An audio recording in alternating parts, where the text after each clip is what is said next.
This is Stan J. Caterbone at Advanced Media Group at 1250 Fremont Street, Leicester, Pennsylvania, 17603 at my home office. It's now 1 a.m. on Monday, January 31st, 2022. This is part 3 of my pending litigation update. The last update was on January 18th. The first update was January 16th. So this is part 3. On December 26th, I filed an injunction in the U.S. District Court for the Eastern District of Pennsylvania, federal court, and Judge Schmehl has the injunction. And what happened was, a few weeks later, Amy Worth filed an entrance of appearance representing the Lancaster City Police and Barry Handwerger. Now, immediately after she filed that appearance to represent the police department, Lancaster City Police Department, Judge Schmehl dismissed the injunction. Now, she also filed a motion for jury trial. She tried to act like the injunction was a civil action, was a lawsuit, which it wasn't. It was an injunction that I filed to stop the ongoing COINTELPRO and PSYOPs operations against me, which includes the gassing, the drugging, the computer hacking, the stalking, the harassment, and everything else that goes on, especially the vandalism and thefts and breaking and entering into my home every day. So Judge Schmehl dismissed it. Now, a few days ago, I recorded in the case a motion for reconsideration.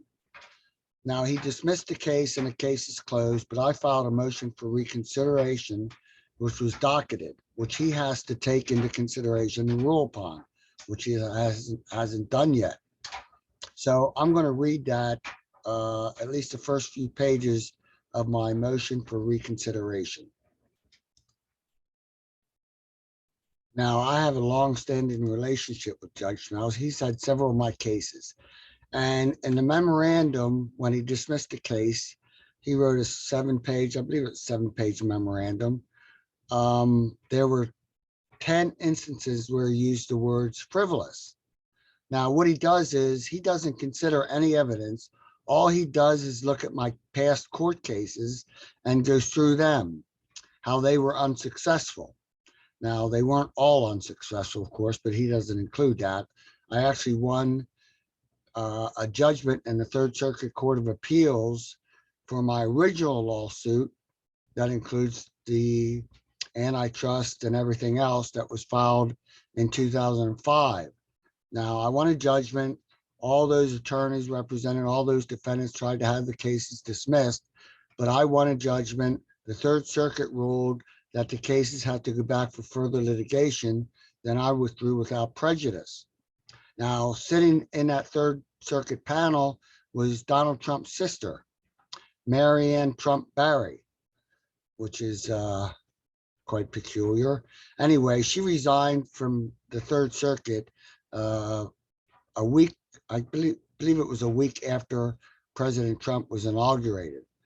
So anyway, so he went through and said everything was frivolous, that, you know, I make everything up and nothing is true regarding the whistleblowing and the Havana syndrome and the microwave weapons and this and that.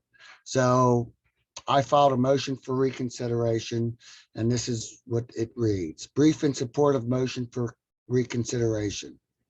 If pro se litigant and federal whistleblower Stan J. Caterbone cannot depend on the federal courts for injunctive relief, then what recourse is there in the United States of America for those whistleblowers targeted by these lethal and debilitating programs? The word frivolous occurs in Judge Schmehl's memorandum no less than 10 times. It is apparent that, as in the past with all other cases in other courts with other judges, the failure to consider the evidence as contained in the attached updated, quote, updated Stan J. Caterbone and the Advanced Media Group regarding relief from the courts as evidence today, Tuesday, January 25th, is a deliberate attempt to circumvent the constitutional rights of Stan J. Caterbone and thus subverting justice. This alone is evident of the court's complicit and deliberate attempt to provide cover for the ongoing COINTELPRO and torture programs that victimize Stan J. Caterbone on a daily basis. The military intelligence police state apparently has its tentacles deep inside the federal and state judicial system throughout the United States. Thus, in itself warrants a congressional inquiry similar in nature to the Warren Commission of the 1970s. In addition, the Havana syndrome is deep inside Stan J. Caterbone's updated Stan J. Caterbone, the Advanced Media Group, relief from the courts as evidence today, Tuesday, January 5th, and must be considered as a potential domestic operation. The court would be remiss if it was not reminded of the retaliatory nature of this case as far as Stan J. Caterbone's past filings against the Lancaster City Police and the targeting of his father, Samuel P. Caterbone, back in the 1960s and 70s as it relates to COINTELPRO and MK Ultra, the CIA's experimental behavior modification mind control program. Now, the civil complaint introduction. This is what was filed in 2008 against the Lancaster City Police and was withdrawn without prejudice and granted by Judge McLaughlin. Number one, plaintiff Stanley J. Caterbone alleges that the City of Lancaster and the Lancaster City Bureau of Police and others colluded to deliberately ignore Caterbone's complaints on abusive process in an effort to interrupt and sabotage current and ongoing litigation and civil complaints against several major businesses and government agencies with headquarters in the City of Lancaster and the Commonwealth of Pennsylvania. Those would include the Lancaster General Hospital, High Industries, Penn Square Partners, and the Lancaster County Convention Center, Fulton Bank and Fulton Financial Corporation, Wachovia Bank branches, Lancaster newspapers, the County of Lancaster, the Lancaster County Prison, the Hotel Brunswick, James Street Investment District, Aurora Films, Haverstick Films, and the City Bureau of Police. Number two, Caterbone alleges that the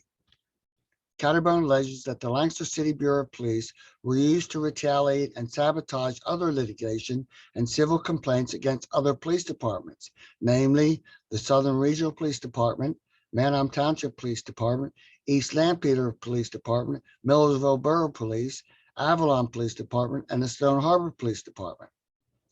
Number three, Caterbone alleges that by ignoring his complaints, the Lancaster City Police Department gave the green light for others to continue a long and successful period of harassment, thievery, property damage, computer and electronic hacking, deletion and manipulation of court-related documents, records and evidence, mail fraud, and the like. These activities are so intense that they have taken the characteristics of hate crimes. Next page. Number four, Caterbone alleges that the gross abuse and negligence defamed his name and that of his company, Advanced Media Group, which discredited his reputation in an effort to diminish credibility in the courts and to disrupt and thwart any possible business relations and operations of the Advanced Media Group, resulting in direct and immediate financial losses and loss of income.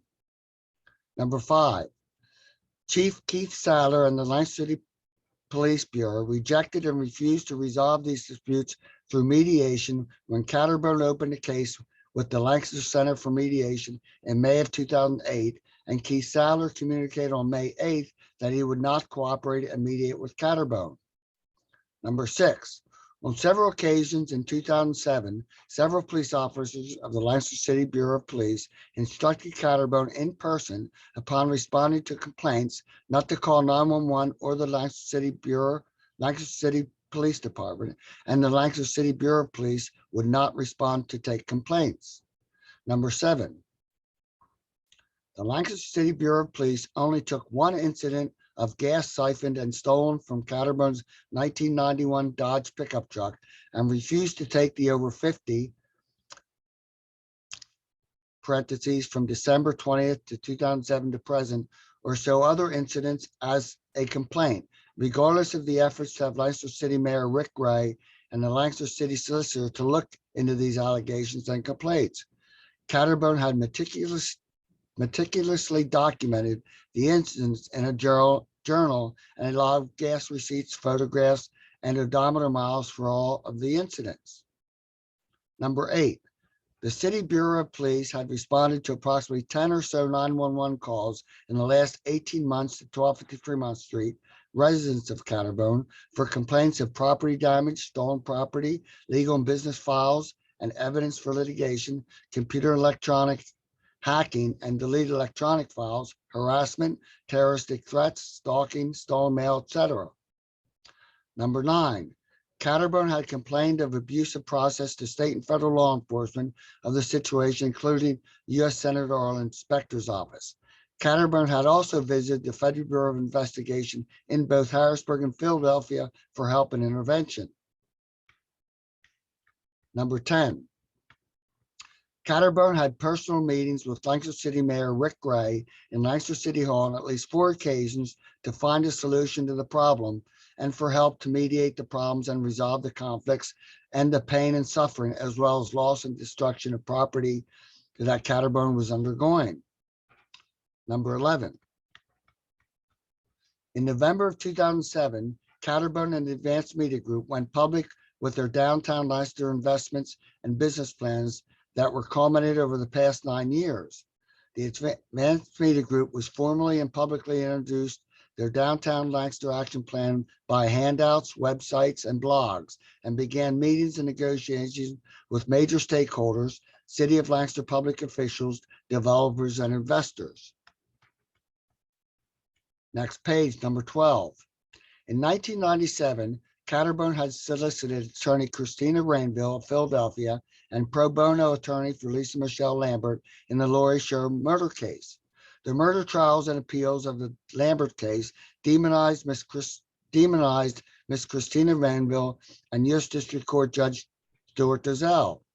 After Caterbone submitted documents and audio recordings, Miss Christina Rainville had communicated with Caterbone that she was not able to take his case due to the fact that her Philadelphia law firm had banned her from taking on any more Lancaster County residents, despite the fact that many more sought her legal counsel. On December 31st, 1997, Caterbone had personally delivered a CD-ROM to the chambers of U.S. District Court Judge Stuart Dazell in an effort to bring attention to his case. In May of 1998, Caterbone submitted an affidavit to the law firm of Schneider and Harrison outlining the prosecutorial misconduct or finding the facts of the 1987 cover-up to Miss Christina Rainville. Caterbone alleges that these facts were part of the attitude and motives for the law enforcement at large of Lancaster County and the Commonwealth of Pennsylvania to ignore the rule of law and procedure in order to bring these false arrests and malicious prosecutions. The Lancaster County community at large had the same attitude toward Caterbone. The Lambert case received national notoriety when U.S. District Judge Stuart Dazell freed Lambert on a habeas corpus appeal hearing, citing she was actually innocent, quote unquote, beyond a reasonable doubt. Judge Dazell was quoted in chambers as saying, "I can tell you, Mr. Mansbacher, that I've thought about nothing else but this case for over 3 weeks, and in my experience, sir, and invite you to disabuse me of this at oral argument. I want you and I want the Schneider firm to look for any case in any jurisdiction in the English-speaking world where there has been as much prosecutorial misconduct, because I haven't found it." The case was covered by a 3-part series in the Los Angeles Times by Barry Siegel on November 10, 1997, and a television episode on the A&E Network American Justice Series. The Lancaster community gathered over 10,000 signatures on a petition to impeach U.S. District Judge Stuart Dazell for his rulings. In the end, the Commonwealth of Pennsylvania took control of the case and appealed the ruling that freed Lambert and sent her back to prison. Now, that was Judge Larry Stengel. The case went all the way to the U.S. Supreme Court in 2005 after being denied any review. The case accentuated the rights of federal law versus state law, and the Commonwealth of Pennsylvania solicited a team of attorney generals from across the nation to help their cause.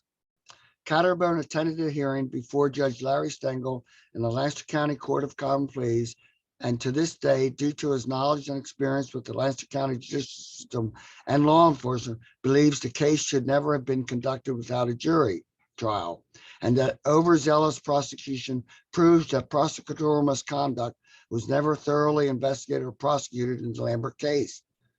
Caterbone will not let that happen in this case. Now that's the end of that. I'll go on to the next part.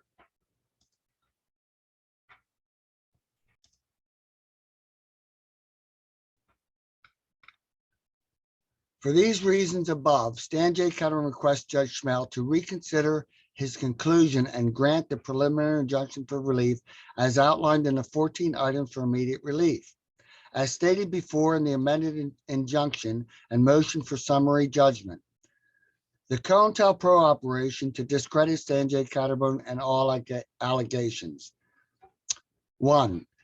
Click in 1983, then stockbroker Gib Armstrong, later to become one of the leading Pennsylvania state senators, solicits Stan J. Caterbone to purchase shares of International Signal Control, or ISC, which he purchases 1,000 shares. There's a link to that document. 2.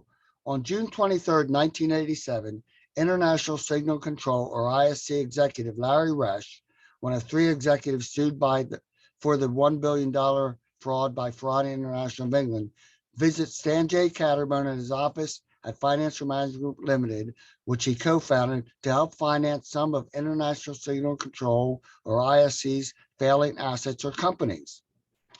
3.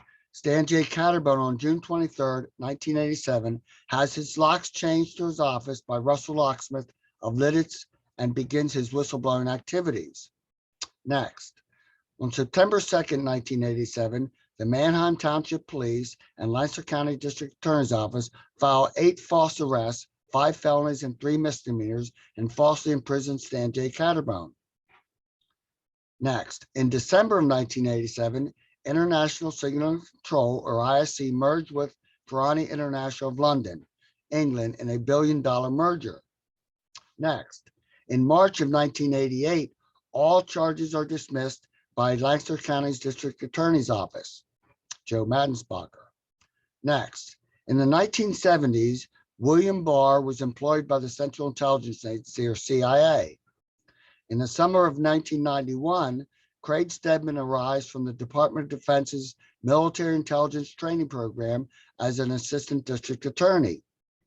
Next, in September of 1991, Robert Gates is confirmed Director of Central Intelligence Agency, or CIA, amid questions from Judiciary hearing committeemen regarding International Signal Control, or ISC, in Lancaster, Pennsylvania. In November of 1991, ISC is indicted as one of the largest frauds in U.S. history at $1 billion. In November of 1991, William Barr is appointed U.S. Attorney General by President George H.W. Bush until January 20th, 1992, the inauguration of President William Jefferson Clinton. In 1992, President Clinton appoints Admiral Bobby Ray Inman for Secretary of Defense, only to have him remove his name amid press questions regarding International Signal Control, or the ISC scandal. In November of 2017, while William Barr is U.S. Attorney General and Craig Stedman is Lancaster County District Attorney, Stan J. Caterbone is falsely arrested and imprisoned for the first fabricated Ramirez stalking charge. The Ramirez of 1252 Fremont Street, next door. Next.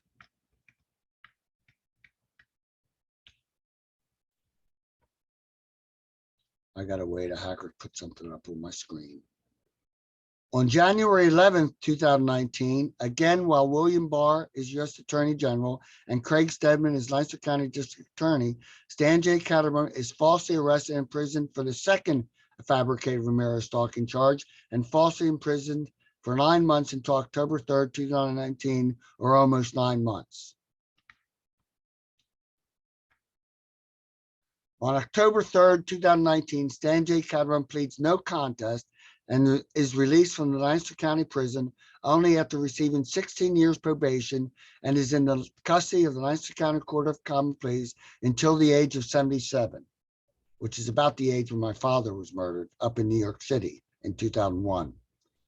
So that's the end of the motion for reconsideration that Schmehl has to rule on, most likely sometime this week.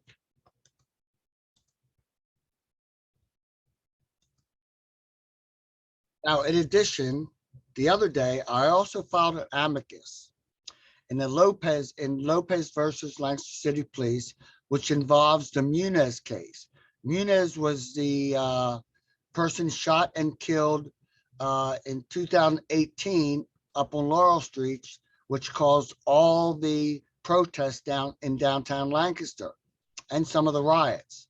So I filed an amicus, and essentially in 2018, 2 or 3 days after that, I made a recording coupled with the WGL broadcast of the protests and of the shooting of Muniz by Lancaster City Police. And essentially in that recording, I state that, first of all, only one officer showed up for the 911 call. And that officer ended up killing Muniz. Now, Muniz had a sword up in the air and was going after the officer. Now, I made it a point that when they filed 302 warrants on me, no less than 3 or 4 police showed up to take me into custody for mental health warrants, and there weren't even any incidents.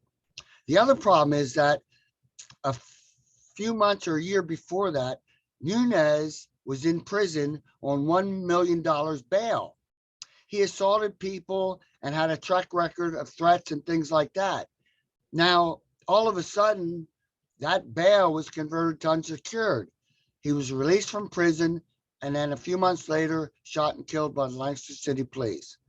So I filed that amicus brief in that case, and Judge Karen Marston has that down in U.S. District Court in Philadelphia, the same court where I have Judge Schmehl's case. And she was appointed by Trump a few years back to the federal bench.